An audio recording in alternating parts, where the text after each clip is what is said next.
El rosinc Joan Jorquera ha aconseguit coronar un nou podi i mostrar la seva grandesa com a esportista d'elit. El taekwondista va proclamar-se campió de l'Open d'Espanya que s'ha celebrat al pavelló de la Núcia a Alacant aquest passat cap de setmana.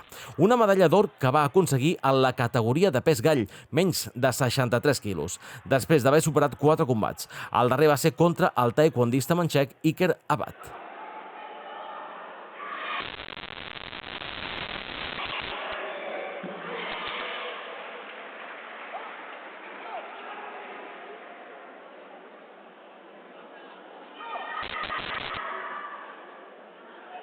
Ara Jorquera té una altra fita.